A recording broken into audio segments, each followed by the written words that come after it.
My name is Flaco Navaja. I'm a father, husband, a poet, singer, and an actor. Yeah, Nice. I'm Puerto Rican from the Bronx. Nice, nice. So how did that journey start for you? The artistic journey. Take us back to your childhood. How did that, influence you? What in life influenced you to take on the artistic journey? hmm I'm the youngest of five, and I got my musical taste and influences from my older siblings. They each had different musical tastes.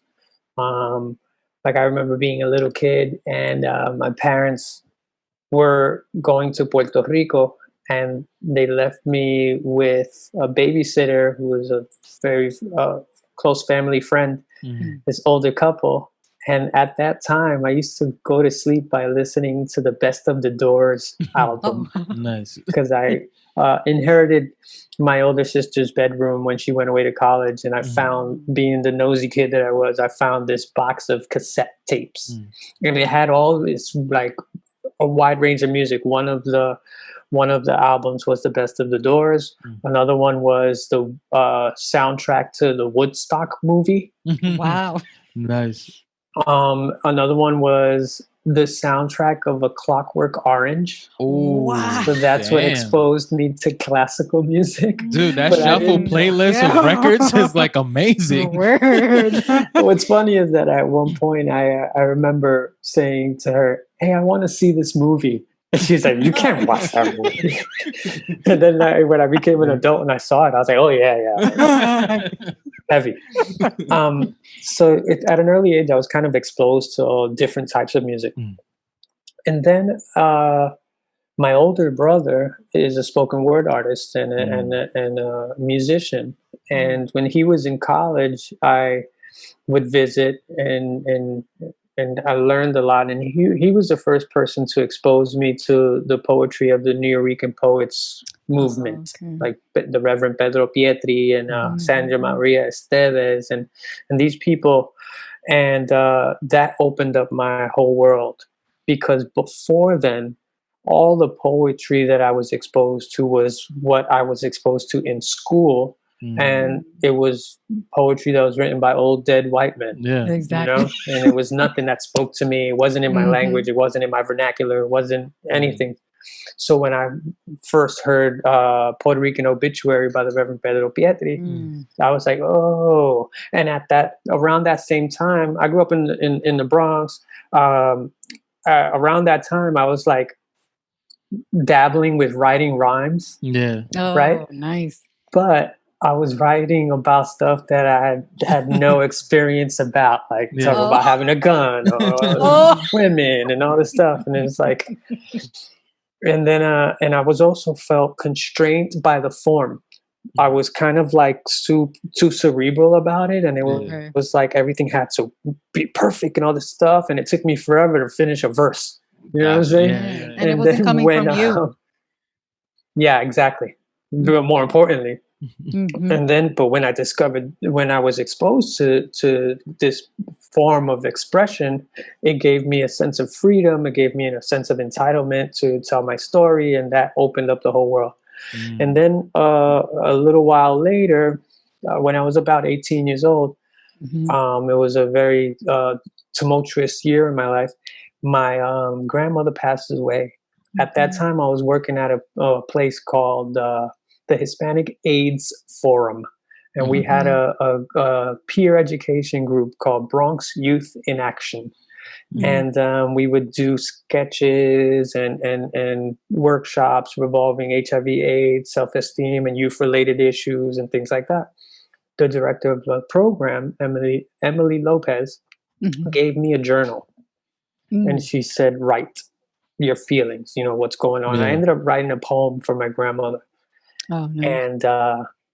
and then my other brother was dating a young lady who was a poet, and she was going to be performing at this open mic at a bar in right near Yankee Stadium called the Newsroom. Mm. It was on Girard Avenue and right off of 161st Street.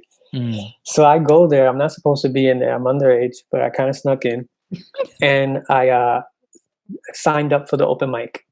Nice. At that time, the name Flaco Navaja was given to me when I was I gotta like backtrack a little. Yeah. Yeah. So I remember that from the show.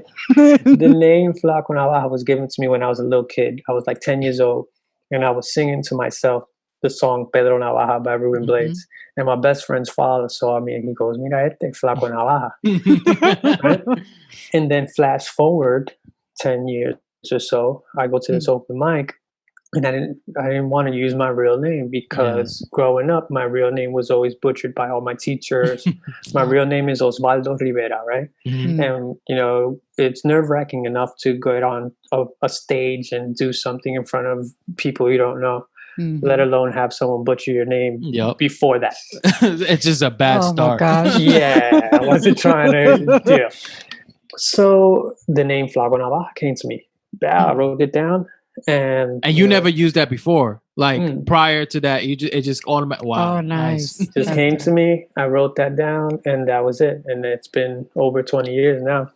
That was back in 1996 or so when that happened. It's so funny, like and great how like whether you was it seems like the people that was around you was already like guiding you to what what you're doing now. Whether like you came down with that intuition already, like, all right, these are the gifts that I have. I'm going to have to work towards them to open them and discover. But there was just like, oh, records, poetry. Oh, here's a name. Like, and it's just crazy. I always acknowledge that mine is a charmed life. My older brother, one of his best friends in college, came to stay with us one summer. And that was what shifted. That summer, there was a big shift in my thinking, because before then, I was a kid that was fascinated with war and the military and things like that. And I think it comes from being this skinny, scared kid and like having a fantasy life of being a hero, Rambo. The Marines and those. I had a Marine poster on my wall. Rambo Navaja. Could have been. Yeah. So then, so this dude comes with my brother, and I was kind of like a little kid that was absorbing all their conversations. Lo and behold, the dude that was at my house, his name was Maceo Cleaver. Maceo Cleaver's father is Etheridge Cleaver, which was one of the original Black Panthers and wrote a book called Soul on Ice. Oh. Wow. So here I am, like, I'm like, oh, I don't. And then, that's one thing. At that, around the close to that same time, a little later on, when I was junior, senior in high school, my brother was hanging out with Sandra Maria Estevez, legendary New York poet. So I remember writing a poem for an assignment in school and having her look over my shoulder and kind of reading this poem, know? And then that open mic, when I did that first poem at that open mic, lo and behold, in the audience was a group of well-known poets. One of them being the brother by the name of Reggie Gaines, who wrote the book to Bringing the Noise, Bringing the Funk on Broadway. And so I was exposed at an early age to people on this high level of artistry and politics and just intense knowledge. So that was very interesting, and that kind of pattern continued throughout my life, and to this day continues. Well, what was the what did the like perform? I feel like there's the different art forms that you do that I can relate is that I feel like they give off certain different releases, or they play a different purpose in certain things. You could release in both of them, but there's a special place for like singing and poetry and acting.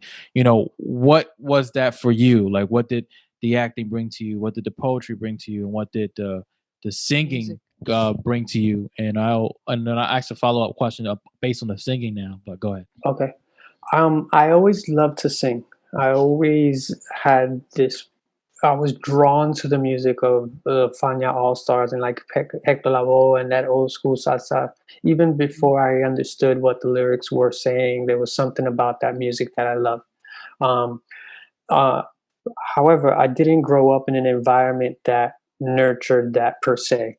Like a lot of my colleagues, they learned music in the church. You know what I mean? They Mm, learned music through the church, and then that's how they led to become professional musicians. Some of them went to music school or mm, music programs after school, those type of things. I didn't do that at all. Um, so the poetry and the spoken word became a vehicle that allowed me to sing live. mm. So that kind of helped set me apart from some of my peers when I was coming up, because I was this young Puerto Rican dude going to the New York Poets Cafe. I'd sing some old school Hector Lavoe a cappella, and then I kick a poem that was related to the theme that I just finished singing, you know, and I just enjoyed being on stage at a very young age, so I'm that s- helped me. I'm sorry to Uh, cut you off, but because you Okay. said something that was beautiful, how did you find that voice? uh, Of like, doing I the didn't Hector know. Lavoe piece and like, and then sitting down like, oh, I could write a piece that's in the same theme. Yeah. How you found that It moment? it kind of happened organically. Oh wow. I remember one of the first moments when I realized that I had something Mhm. in terms of like singing Yeah. was a family gathering. I was about 13, and I sang in front of my family, and my uncle. He's my uncle's best friend, but he's like a fan. He's like my uncle, and Yeah. we're very close to this day. He was a world class percussionist, and his wife broke down into tears and like ran to me and hugged me and was like, "Oh my god!" Like, and from that Wow. moment on, it was like a spark was born. Mm. And then when I started doing like poetry and hitting the scene at 18, it felt like if it felt like it was just something I needed to do. I wasn't interested in anything else. I wasn't interested Okay. in sports. I wasn't interested in anything else. It was like just that. And then being growing up as a timid kid, like I was this super skinny kid with glasses and buck teeth, and I was always shy, you know what I mean? Like when I was when I uh was able to reverse that on stage kind of, Mm, and kind of like take control and feel like powerful. Yeah. um it became addicting, and it became something that I just needed to constantly find. Yeah. when did you decide that you wanted to do your own music? um I always wanted to. Hmm. I just didn't have the means, or I didn't know how, you Okay. know. Yeah. And yeah, so for 20 years, like let's say I started doing poetry in 1997 or 8. The poetry led to the theater led to film and TV. I always wanted to sing. Eventually I started singing in bands. I was in this Hmm. group called Yerba Buena. It's Puerto Yeah, I Rican remember. roots music, Hmm. and that was my training as a singer.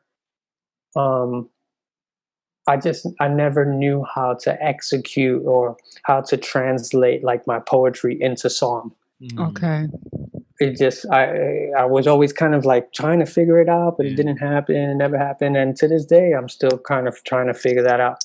I just recently released my first single, Yep. Yeah, and congrats. Congrats on thank that. you.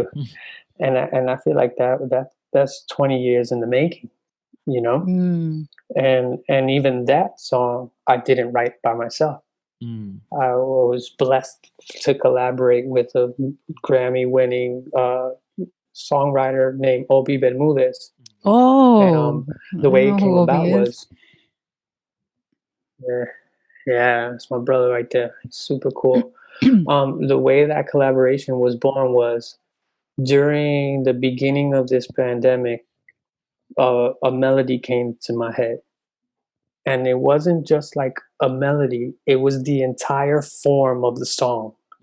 Like it was Yes. clear. Message. Wow. Yeah, exactly. Extra. Exactly. It was like clear. Like, okay, there's the verse and then the bridge is Oh. here and then this is something else and bam bam. But it was no lyrics, just the melody. And then eventually I wrote the first 4 lines. And after writing the first 4 lines, I knew kind of what the subject matter was going to be, and I felt the need to contribute to the narrative of what's going on right now, and yeah, that type of thing, right? So I ended up calling Obi just for advice about his process, songwriting, the proverbial chicken or egg question. You know what I mean? Like, do you get the melody first? Yeah. Lyrics first, and then as I expected, he said that it varied per song, and sometimes lyrics first, blah blah blah. So then I was like, all right, well, I got this thing in my head, man, and I recorded a voice note and I sent it to him. And I had the first 4 lines, and then I sent them the rest, and I like hummed the rest of it. Yeah. And it must have resonated with him because Nice. he responded like, "This is dope. Would you mind if I write with you?" I was like, "Would I mind?" What? Oh, you No. forgot to say please, okay? Yeah, exactly. Can you I send me was my voice like, note and delete it? Thank you. I was like, But I love yeah, that because it's just okay. like shows how humble people are. Because you hear the stories of like these people and their egos are through the roof, and then you're just like done with it. You're like, I don't want to be even in the same room as you. But then it's so great that so humble this guy with knowledge and wisdom and hits that he's like, hey, can I? It's right, like he party. sees you as an equal. You know what I'm saying? And That that's like was a beautiful the feeling. best feeling and also best collaboration. Because it's like now you don't feel threatened to like, hey, you're in control because you know more than me. This is like my first time doing the song that I wanted to do. And what's funny is that me and him were put together years back by a brother that I know named David Maldonado. David Maldonado is super. He used to manage Mark Anthony. He's the guy that that made it, like really kind of put Mark Anthony on the path that he's on from when he started singing freestyle. And he's kind of like the guy that was like, you should sing salsa. Nice. And he also hope he's still getting a check. He definitely is. He also is like a producer. He produced the play Que Mató Hector Lavoe and the film as well. And we've had a relationship for some years. And he always kind of saw something in me and was like, all right, and would try to kind of hook me up with different people to see if something stuck. Okay. And things happen when they're supposed to happen, Yep. So me and Obi have known each other for all these years, but nothing ever came out of it until now. How did it feel to release a song like and it's 20 years in the making, right? So it's crazy. You performed so many times. You sang other people's songs. You also probably did your own little songs here and there and improvised them while playing in the band. But now here's something that you sat down, worked on it, and it's officially out. It's yours. And 20 years in the making. How did that amazing. feel? It's amazing. I mean, so I speak to Obi about doing this. He comes back a couple of days later with like these beautiful lyrics, right? And then we go back and forth editing. I come up with the coro, and then and it's like, oh, okay. And in my mind, I'm like, I need to kind of. I've always have been striving to create my own lane in salsa, in the sense of. I call like my salsa. It's old school salsa through the Flaco filter. So I like that. It's old school like Hector Lavoe, but then I'm gonna kick up home and the shit without changing the music per se. Flaco sazón. You know what I'm saying? So and I never really wanted it to like change beats or anything like that. I wanted it to just stay salsa and then just add my stamp.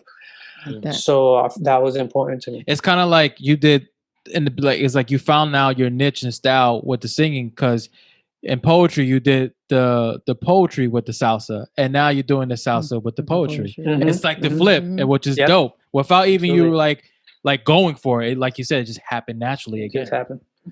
So when we went back and forth, we wrote this thing, and it's all came together, and I was like, "This is amazing." And then so now I'm like, I need music for it.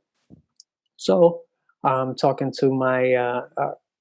I've been blessed with having like amazing musicians around me throughout my career, even from New York and even in Los Angeles. And in Los Angeles, this bass player by the name of Eddie Resto. Eddie Resto is a living legend, has played with everyone. He moved to Los Angeles. He moved to the West Coast in the '80s when salsa promoters tried to start paying them with cocaine instead of money. You know what I mean? He was like, I got to get out of here. He's a legend. He was like, I got to get out of here or I'm going to die. Yeah. So But I'm gonna take the I'm not gonna cocaine last with me this long. back. last gig. Yeah, I'm just make sure it's good. So, but Eddie, Eddie's been super gracious and helpful and has been such a guiding force. And one of his best friends and one of his homeboys is a brother by the name of Oscar Hernandez. Oscar Hernandez is the band leader of a group called the Spanish Harlem Orchestra, and they've won both Latin Grammys and American Grammys. And he was also a member of Seis del Solar, which is Ruben Blades' group. Oh, wow. So yeah, it's like, so Eddie's telling me, I'm like, damn, I need someone to make an arrangement for this song. He's like, you should call Oscar. He's probably home bored right now. Everybody's on lockdown. You know what I'm saying? You never Yeah, know. everybody now. And I was like, that's, you think? And I was all like timid. And he's like, yeah, bro, just call him, send it to him. And I did. And then a week later, he comes with this beautiful music. And I'm like, oh, this is really coming together. It's like, man, I love this lockdown. So then, and now I'm like, all right, now we got to get this recorded. So this was a 100% pandemic production. No one was in the same place at the same time when it was recorded. Yeah, I was in LA when I sang my vocals. I have a chorista in Puerto Rico, Kiani Medina, who is the daughter of a dude named Jerry Medina, who is this world class trumpet player and singer. He was a member of a group called Batacumbele, and he's just an amazing, and she's an amazing vocalist as well. And my other chorista was in LA, my brother Juan Cosme. Trombone player Omi Ramos is my brother from New York. Trumpet player Omar Martinez was. So in they all recorded Texas. that separately, like all. Wow. Everyone. And my conga player Jonathan Gavidia in LA. He was the one that really helped me keep everything organized. So he like stepped up as the producer and was like help keep everything on track, because if it was up to me, I would have had people recording from different sessions, and it was like, it doesn't, and it actually happened. Like the trombone player played, and I was like, I played it back, and I was like, why is there like 4 more extra notes at the end of this joint? And I was like, oh, it's because they were sending wrong files. And I was like sending everybody the wrong file. So Jonathan was like, let me do this, bro. Just chill. So everyone, did it in different places. There was a brother in Venezuela that helped do the editing and fine tuning of stuff. It was mixed and mastered in New Jersey. Wow. And, yeah. It was a melting pot of hands. International. That's great. And it was also a testament to the message of the song. Like the song resonated with everyone that participated in it. Because it's not like I had money to pay anybody, you know what I'm saying? It was one of those things like, yo, look, this is what we got, and what's up? Or like, would you be into it? And they were like, yeah, this is great. It's a labor of love, and that's great. Yeah, man. And I couldn't be more proud of what came out of it. It's a beautiful experience making it. It was a learning experience, definitely. So now, like, the next one, I have a clearer idea of what it is that. Well, your pandemic album is coming out next week. You said. I remember you created a whole. Just did like 17 tracks. Man, that's awesome! Imagine. Congrats on that. And it was just I Thank love you. hearing this the behind the scenes work and how everything came to be, and knowing that it was one of those passion projects, That and how was. everybody just came together and believed in the vision, right? believed it. Where Yeah. you had this idea, and you're like, like you said, even like you 10 minutes, like, do you want to work on it? Wait, it just, and everything, you just wait, you just followed it. What do I have to lose? I'm in lockdown. People are The offering worst to help. thing people can say is no. Is no. Right. Yeah. And like, I'm learning that. That's yeah, something and something that's been that like a took while. constant thing in like your life that's been happening. Like the worst thing that can happen is no. Yeah. And and look what happens if I just try and do it. And Yeah. it seems like almost every time when you do try and do it, eventually there's works. someone's there, you build a connection, Mhm. and then it leads you to where you need to be.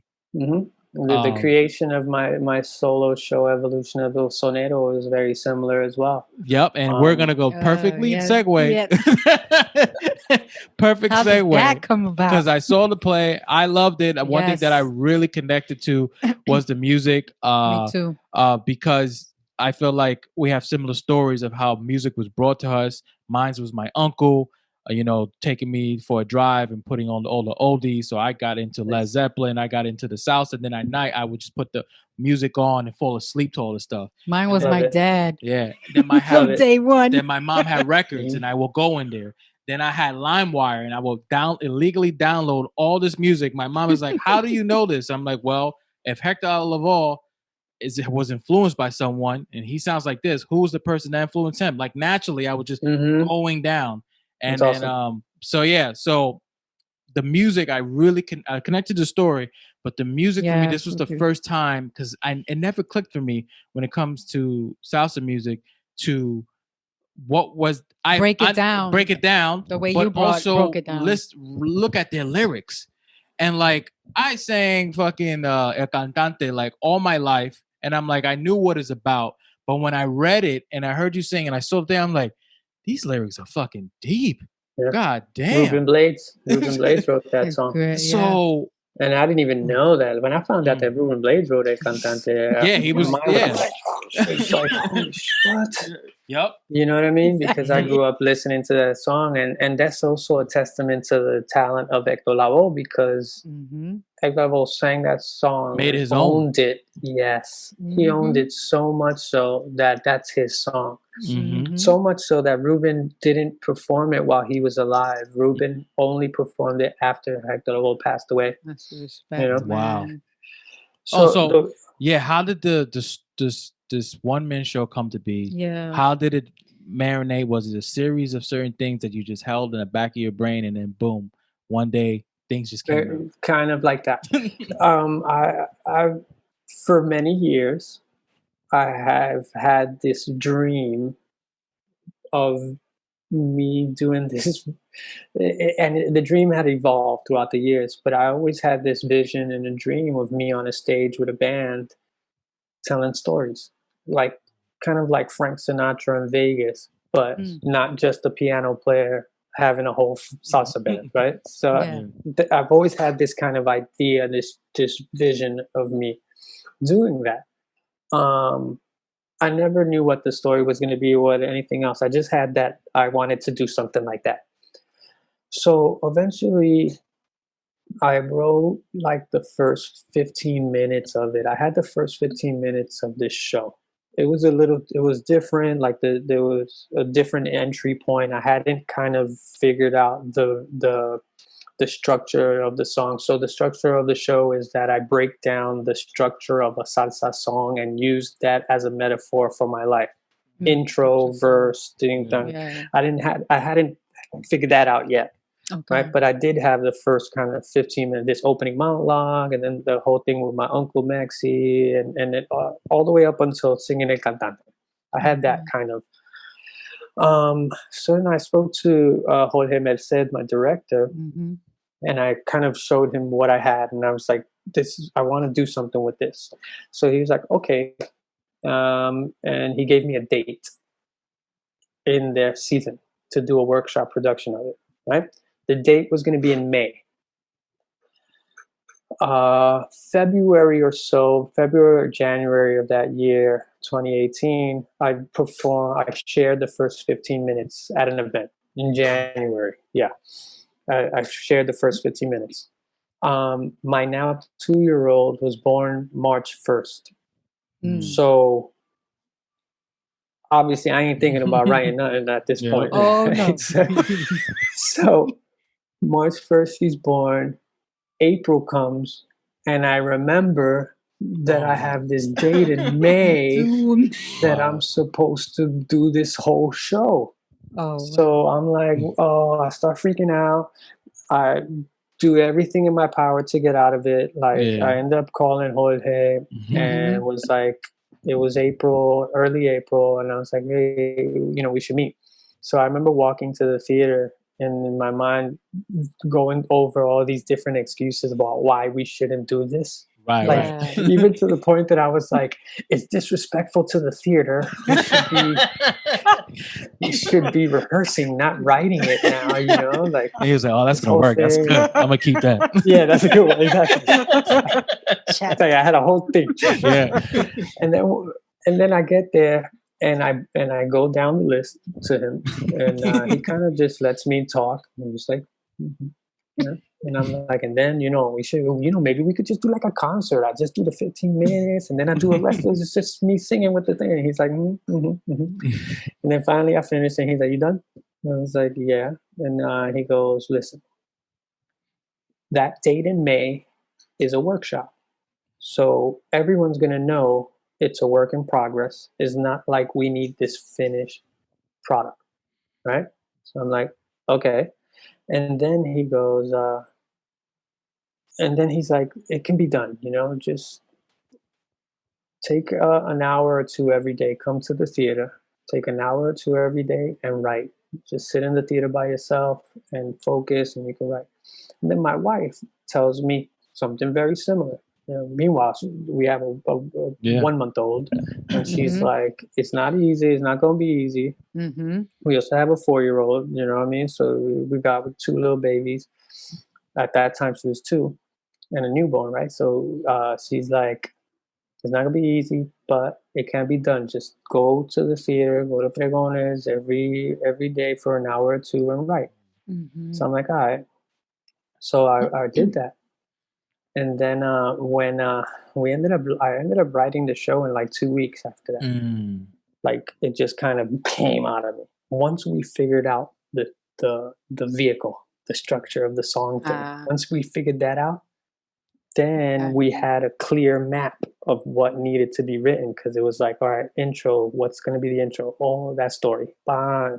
And that kind of... How did that click? Because I felt like watching it, I felt like what you felt when you guys found it. I know I'm coming from also like, as a writer too. But then I just shut myself out, was just focus on the story, but as an audience member, right? But once you broke it down, for me, I was like, whoa, okay. I like it hooked me even more. So I could only imagine what you guys felt when you landed. Yeah. Once we figured that out, it was like, it felt, it was just like a weight lifted. The way we landed on it was, I wrote this thing. I was writing this poem about explaining what a sonero is. Oh, okay. I was like, all right. So I was like, and that ends up being the first like piece of the show. The Webster Avenue definition of the word sonero is as follows. So I was writing that piece, and then it kind of established a character in a sense. It was almost like this teacher dude, or this guy that's explaining everything, And then in conversations with Jorge, we were like, okay, so let's explore this more. And then we were talking to a musician friend of ours, my brother Nicky Lavoy. And then we started asking, like, what are the pieces of a song? It was like, all right, let's explore what are the pieces of a song. And that's when it kind of all clicked. When we started breaking down the pieces of a song, then we were like, I think this is it. This is where we need to go. And yeah, so once we figured that out, it all kind of came out. And yeah, and then so we wrote this thing, and we literally rehearsed it once What, the before show? before the performance. Before the Wow. workshop. Before the Yeah. workshop? Okay. Yeah, before the Damn. workshop, we had like one or With the two band and rehearsals. everything. Did you have a band Yeah. at that time? Wait, you was At that off time, book, or you still had the script in front of you? I was Yeah. off book for a lot of it. What? That's Yeah. That's crazy. dope. Because a lot of these things were pieces Already that- in you. Yeah, You already some had of it them in. were poems that I recited throughout my entire career, like the Hector Lavoe poem I Yeah. wrote in 1999 or something like that. You know what I mean? You know, So a so lot of funny. these I'm things- glad Remember you. that from Def Jam. I'm glad you like mentioned that, because like from like artist to artist to artist, like I like when I was creating like my one man shows and stuff like that, and I felt like the second time around, not well, both times, I I psyched myself out that I'm like, how am I going to remember all this, right? It's And then already in. before I knew it, I'm like once I started rehearsing it, it started coming out, and it didn't click that I'm like, bro, you've been writing this for years. You lived Without this. even once you lived it, but then you don't really know what the brain is doing. Like it's Yeah. collecting all this information every time you're editing and revising and writing. Absolutely. So I'm like, it's great to hear that from you, because I'm like, I'm like, oh yeah, that is a thing. It's like, Yeah.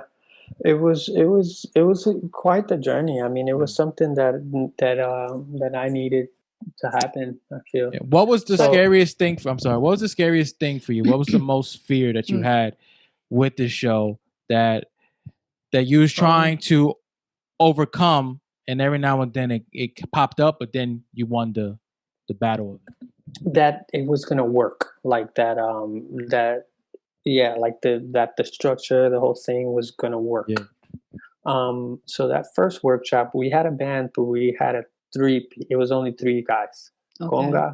gonga, piano, and bass. And yeah, and it was received so well. Like each show was sold out. We did three shows. So it was a weekend, and it was sold out. And I was playing to the hometown crowd. You know what I mean? I had home field advantage. You know what I'm saying? Yeah. People that were there wanted it to work. I mean, but even still, if it wasn't that good, they would have it would have like, it was nice. Yeah. Exactly. But you would have Like my felt it. father. But, yeah. But you would have felt it. You hit it out the park. Totally. Yeah. What What you was gonna say about your dad? My dad, I can play Madison Square Garden and to sold out and standing ovation. I'm like, papi, ¿te gustó? I'm like, está bueno. Yo, It's like, come on, bro. parents, they're just like that. But meanwhile, My he mom- like bragged to Word. his family. My and mom, friends. when she saw me like perform I my don't one man get it. show, like she knew I was working on this show for years. So I perform it, and like she cries, I cries. We have this great moment. She sees me living out my dreams. Literally the next day, I'm just calling up to follow up, and she says, "Ricky, when you gonna do another show? You're gonna keep doing the same one over and over?" I was like, "I'm tired of it. I'm not gonna keep going." And I'm like, Thanks. man. "Thanks, appreciate it." That's I was how like, it "It is. takes years to write this one show. Yeah. Now you've given me this pressure to hurry up and write a second one. All right, great. I'll take the support." That's what it is. So that first workshop of the show went well, and then Good. so now we were kind of like excited to write more and expand it and do that. And I reached out before then. I reached out to an old friend of mine named Mark Russell. Mark Russell is the artistic director of a festival called Under the Radar at the Public. Oh, yeah. And I know him from back in the days because I used to be a member of a group called Universes, and Universes is a poetry theater ensemble. And it was a 5-person ensemble: myself, my brother Lemon Anderson, Jamal Chaston, and Mildred Ruiz, and Stephen Sapp. And we wrote a show back in 2001 called Slanguage that was produced by New York Theater Workshop. And Universes were kind of pioneers of the hip hop theater movement in the late 90s, early 2000s. Like there was a Source magazine article written about hip hop theater, and we were Nice. featured. Nice. You know, and so Mark Russell used to be artistic director of a venue called PS 122 Oh, yeah. down in East Village, Yeah, 9th Street and First Avenue. Mm-hmm. So he's known me. He's like seen my career from the beginnings. You know, he's seen me grow up. So I reached out to him. I was like, dude, I got this show that I'm working on. I'd love for you to come see it because I want to see, you know, maybe you have a slot for me under the radar or whatever. He was out of town, but he sent a colleague to come see it, and yeah, Kylie Kerwin came to see it and saw the reaction of the audience and saw the show and I guess saw the potential in the show as well and yeah, so they invited me to be in the festival. Nice. Oh, That's nice. awesome. So now we have pressure again. Yeah. We have a date for January. Wow. So And then what were you guys doing? How far along were you before that? I mean, I felt like after that workshop, I felt like it was a complete enough show. I knew there were certain things that needed to be added. One of them being the story of my daughter's birth. Oh, that's beautiful. And but right before, so January is the date of the festival. Mm-hmm. We figured we were gonna do a run of it in December at Puerto Rican Traveling Theater as a way to rehearse. Yeah. Okay. I moved to California in September.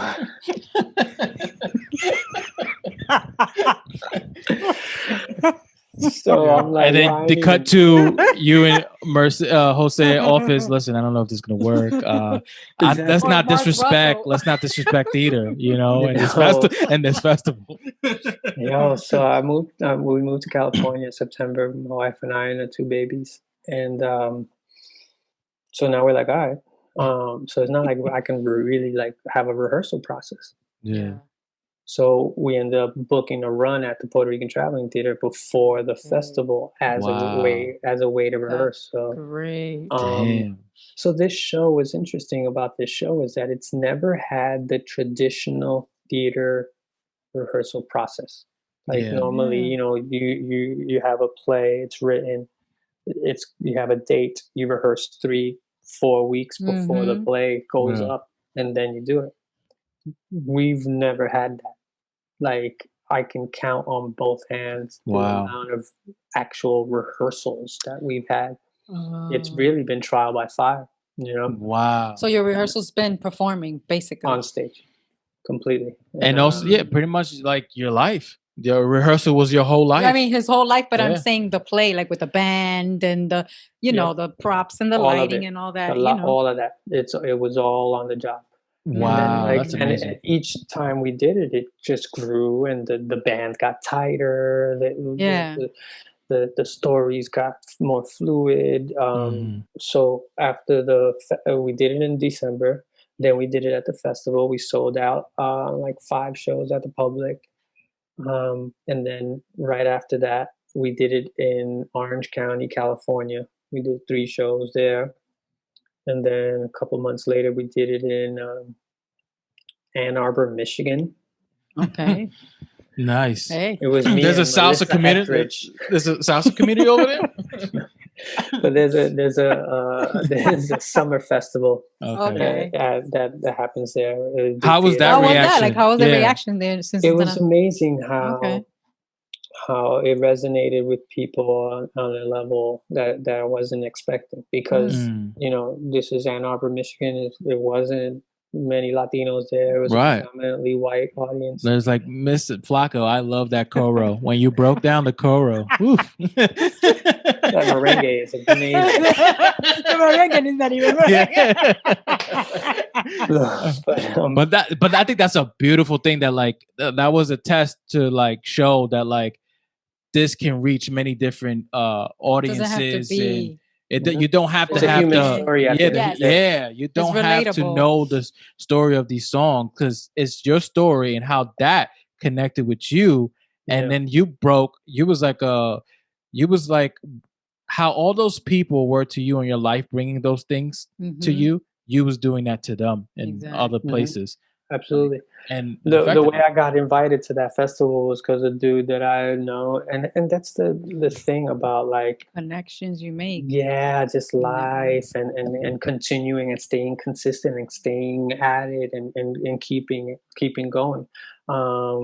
This dude I know, JD Carter, that I know from the theater world in New York, he produced the play that I was in Mhm. some years back. And I remember calling it my first white people play because it was like it wasn't Latino, it wasn't in a Latino theater. It was I was like the only Latino cast member, Yeah. but The check didn't bounce. yeah, Word. hilarious. And you get paid on time. It's funny. And he ends up moving to Michigan, and he was associate artistic director of this festival. So he went to the public to see the show and was like, "We'd love to bring this over." Mm. And yeah, and so we went out there. We did it. We did it one night, Nice. and it was received extremely well. Like I couldn't have imagined that. It was funny. The person performing in that venue a week after I was there Mhm. was Melissa Etheridge. Wow. La evolution of Yeah. Bolsonaro. The next week, Yeah, Melissa but Etheridge. that's an actor. Yo, that's That's crazy. so crazy. But it was dope. It was a good time. How fulfilling was this show for you, where I felt like this is yours? Like, this is not you auditioning for something. Yeah. You know, this is something that you create, of course, with people. But at the end of the day, it came down to you, your Mhm. story, the love, and how fulfilling and powerful was that for you? Because this is something that you can showcase to many people and be like, and help them and inspire them and give them hope, but also it helped you along the Yeah. way with your life. No, it was an amazing feeling for me. Like it's one of those things that it's hard to put words to it because I can do that. I could do that show for 7 months if I had the luxury and to do so. You know what I mean? It's funny when this pandemic hit, we were in talks and in planning to do an extended run. August, right? We were going to do from May to August. We were supposed to do, and then the pandemic hit, and then everything was stalled. But yeah, I think we just started to scratch the surface on the potential of this show. Yeah. Like I said, we never even rehearsed the shit. Yeah. Like imagine what we could No. do with some If you did. concentrated time. Yeah, Wow. yeah. And also like this last run, my brother Ben De Jesus stepped in as a producer, and we were getting excited about what's the next phase of the show. And one of the phases that we wanted to do was enhance production value, Okay. like projections, maybe a set or something, or like those type of things. And each time it stepped up. Like this last time, Ben, so we had a little step and repeat upstairs, and I was able to, and that kind of really enhanced the experience for the audience and gave me a connection to the people that were coming to see my show, and people appreciate that. And I feel like I as an audience member would have appreciated that as well. Right. Another thing was I got to work with an amazing wardrobe designer, Emilio Sosa, who laced me with the cool ass outfit. Yeah. I tried to slide in his DM to get him as a guest because I'm like, I would love to know more about his work and what he has done. He's a Bronx dude, Dominican guy. He's worked with the Rockets. He's amazing. Right, and like knowing that he's Latino and being in that industry is like, man, like I know it would inspire me and inspire others too. I want to hear that story. Yeah, I'll hit him up. Awesome. Nice. Thanks, man. Appreciate that. I've worked with him in a play called The Seven at New York Theater Workshop as well. And this was a hip hop musical adaptation of a Greek tragedy written by a brother named Will Power. it was dope. To this day, it's one of my favorite shows. Mm.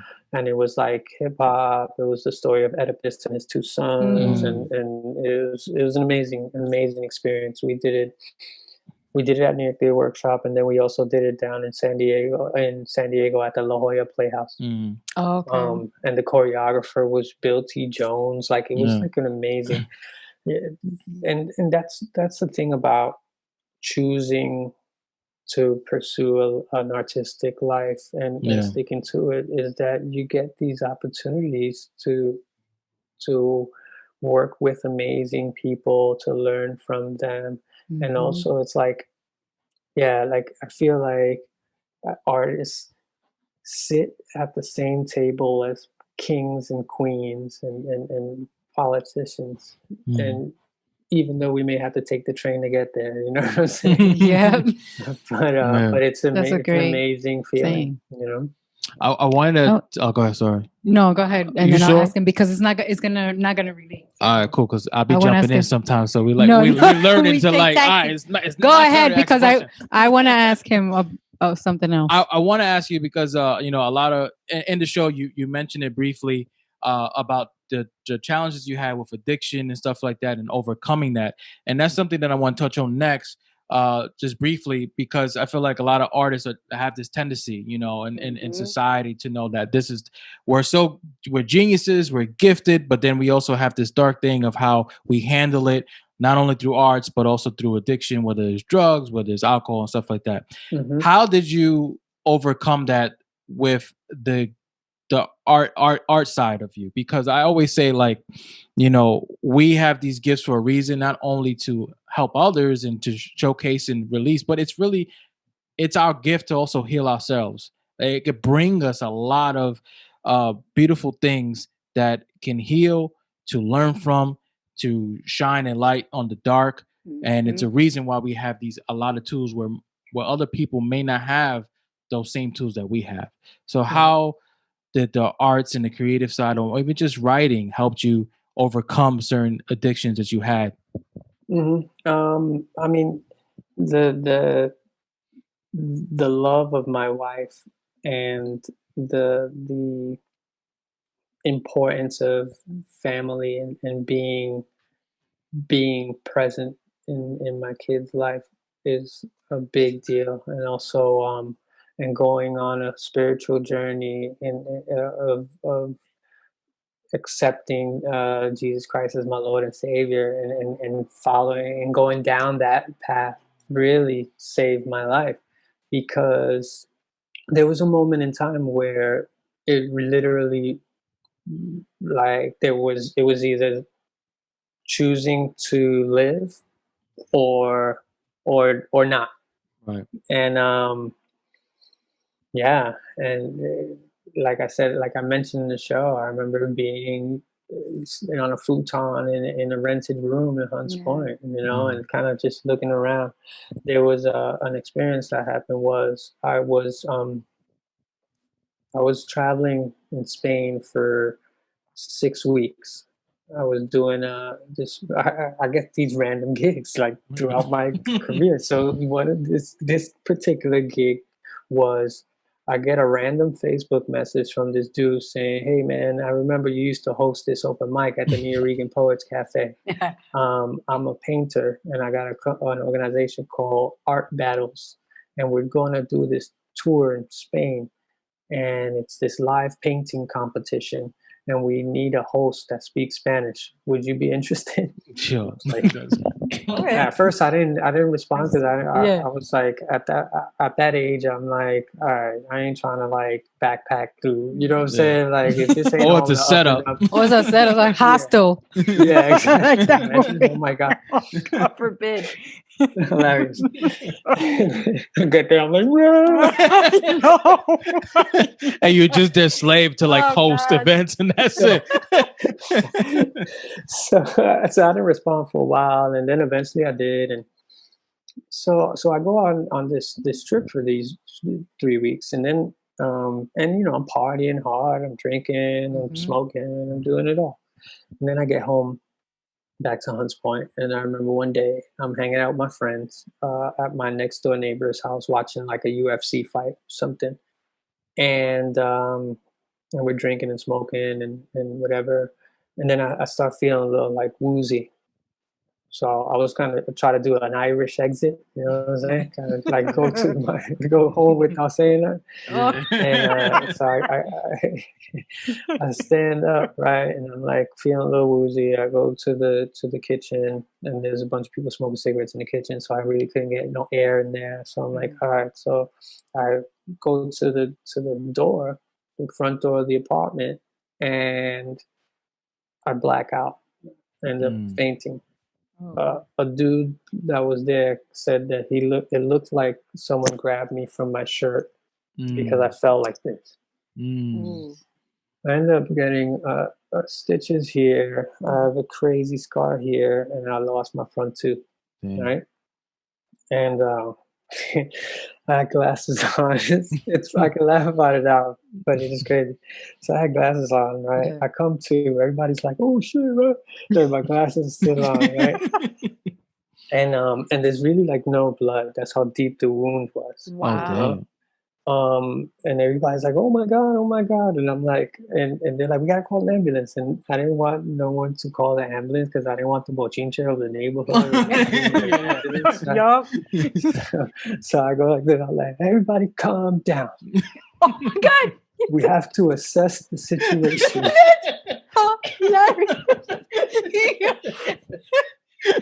And they're like, "Yo, what are you talking about? Assess the situation. You gotta go to the hospital." And I'm like, "I know, but I don't want to go in an ambulance." And I passed me my phone. Yeah. So I called my wife. We were dating at the time. Yeah. She was in Brooklyn. And I'm like, "Hey, babe, I just had an accident. And I think I'm all right. But, you know, I'm going to go to the hospital." And she's like, "What happened? What happened?" So I get up. And I walk to the bathroom. And that's the first time I see myself. And the first thing I said was, "Oh, my God, my tooth." I don't got no insurance. I'm an actor who's missing his front tooth. What am I gonna do? Then my boy comes out of nowhere. He goes, "Yo, B, I heard that if you put the tooth in milk, that it stays." Right? I'm like, "All right." Oh my god! We go to the doctor. We go to the hospital. It's hilarious. We go to the hospital, and they're like, so then, yeah, they'd stitch me up and everything, and that experience was the big wake up call, because I fell into a deep depression because I was like, you know, it exposed how vain I am. Here I am, all of a sudden feeling grotesque and not wanting to leave anywhere. And people talk so about it. At first I was like, because I'm a public figure or whatever, I'm like, in my mind I was like, what am I going to do? Am I going to just disappear for a couple of months until it heals and then kind of pop up, or what? So what I ended up doing, I ended up like posting pictures of myself all beat up and was like, "Look, I got like 5,000 friends on Facebook. One of y'all gotta be a dentist." Like, smart. The dentist writes, "Well, you could use milk." Friend. It's like what I heard. Did you try that milk thing? Because I heard it works. Did you keep it in the milk? Did you? So yeah, this dude, a brother by the name of Miguel Casañas, I have to shout him out. Meadowbrook Dental Practice in Staten Island. No, in Long Island, sorry. He hits me up. I know him from the Bombay Plena scene. And he's like, "Look, I'm a dentist, and I think I can help you. And it won't cost you anything. All you have to do is help me promote my charity." He works with a charity of doctors that go to like Haiti and places like that and help people. Wow. And he's like, "So just, come see me." And and he helped me out. And that kind of was like the rock bottom. Yeah. For me. and at that point, at the same time, my wife was on some like, "Look, you need Mm-hmm. to Get talk to shit together. somebody. Yeah. You need to get your shit together. You need to talk to somebody. You need to speak to someone, and that is not, you need a real friend. Right. Right. She's kind of like, you don't have any real friends right Yeah. now, and you need someone that you can really confide in. She's like, it obviously ain't me right this moment, so you need to search that out, and I can't do that for you. And until you do that, we ain't gonna be seeing eye to eye. Yeah. That's true. So yeah, that started my journey. Nice. I ended up calling my brother, this dude named Tuffy Questel. My brother, Tuffy. No, Tuffy. Wow. Take me back. Yeah. No, it's all. Look So at that. Tuffy, I met Tuffy when I was doing East Billy B, Yeah. web series, and he was in that web series with me, and we didn't really kick it like that, but my wife suggested I speak to him because of how positive he was, and he was like a man of God, and it was someone that maybe could kick it. So I resisted it as long as I could, and then eventually I just gave him a call and like broke down on the phone. And he was like, "Yo, come see me tomorrow, whatever." And Nice. and that started the road to Nice. yeah. Oh, thank you for sharing Yeah, that. thank you for sharing that journey. Thanks. And I'm glad the milk worked because apparently you got the I tooth know. there, so it works. Did it work? I'm No, still but what's curious funny- because I read that shit and I'm like, What's yo, funny engaged. is that he brings it to my roommate at the time. He brings it to the hospital, right? He's kind of like this, Hey, milk. and the first doctor that comes to see me, the resident or whatever, he's like checking me out, and my boy goes, "Oh, I got the tooth for milk," right? And that doctor goes, "All right, we can't really do nothing with that." So we throw it away, right? Oh. Then the next doctor that comes to see me that stitches me up, she goes, "So do you still have the tooth?" See? We could have saved it. Oh my God. That's My boy was like, crazy. "Nah, Pete, throw it away, go." It's like, You see, I'm not You didn't make it stupid. go in the garbage? You call me stupid. I'm not stupid. I know some dental shit, bro. Exactly. See, that shit worked. He was mad tight. He was like, "I'm tight right now. I'm tight." I was like, "Bro, Oh, don't that's even awesome. forget about it." I can open up my own shop in the hood now with teeth and milk. Teeth and milk. I'm gonna Hilarious. call it that. That's exactly. Oh my God. Flaco, one last question. I'm just going to ask you briefly. What parenthood is an amazing gift that we're given. What has fatherhood brought to you that you didn't know you had? It puts life in perspective. It made me realize what's important. That because I started an artistic life at such an early age, everything in my life revolved around the next gig or where I can get the applause that I love so much, and it was just all about my ego and feeding that beast of and the persona of Flaco Navaja. Having children changes your perspective and all that. It tells you what's really important. Also, it makes me live for someone else besides myself, and it's a constant lesson, because it's not something that just goes away overnight. Yeah. But I'm blessed with a wife that's like, they love you out there, but we got some dishes to wash. You know what I'm saying? All right. Why? Yeah. It's funny because she keeps you grounded, She Absolutely. kids a beautiful woman. makes you sit with yourself because they don't see the Flaco, they don't see they see you. And then and they see you inside and out. Yeah, and then you have to like sit with that too, because like if you was just out there from gig to gig, you have to sit with children and they seeing you for who you are, and at the same time you have to accept it. Like, what are some things I want to change? Because at the same time they're watching me, and I'm I'm learning from them, but I'm also teaching them too You're as their well. role model. Yeah. It also makes you be choosy in terms of the projects you take on and Yeah. things you do. Even as an actor, roles that I would have done in the past or that I have done in the past, I won't necessarily do now. You know, Mhm. Why is that? I think choice. that's a great point that you make. It's about it's about comfort level. And you know, people have their own philosophy and their Right. own approaches. Like everyone's relationship is different, things Mhm. that they're comfortable with and not. Everyone's different. But like, you know, I got two little girls, and I don't know if I'm okay with them seeing me on screen Right. doing certain shit. You know what Yeah, I'm yeah, saying? yeah. Yeah. That's Yeah, it. and the legacy that you You know leave you're leaving for them. behind and continue, Yes. they're gonna see that, and they know it's a character, but at the same time, it's like And what are you you're teaching moving. them, you Yeah, know? you're moving with purpose and substance, knowing that these eyes, as they grow older, are gonna witness that. And I'm like, Absolutely. yeah, I get it. No, I totally get it. Mhm. Yeah. We have these last two questions that is called let's look in, actually three. It's called let's look inside, and it's pretty much like we're gonna ask you a question, and then whatever comes to mind. Doesn't have to Okay. be this long thing.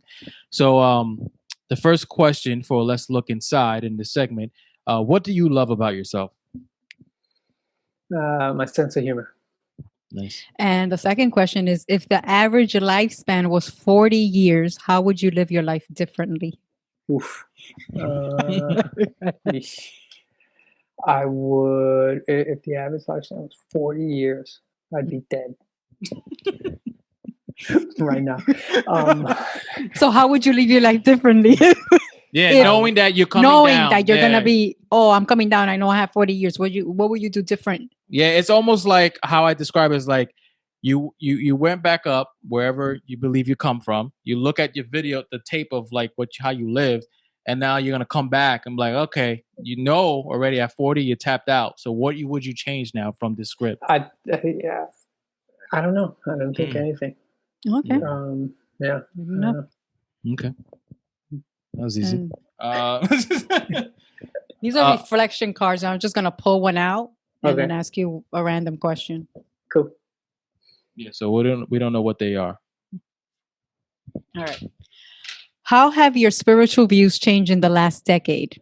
My spiritual views, how have they changed in the last decade? They have been focused on the blessings of life and the power of prayer and the importance of family.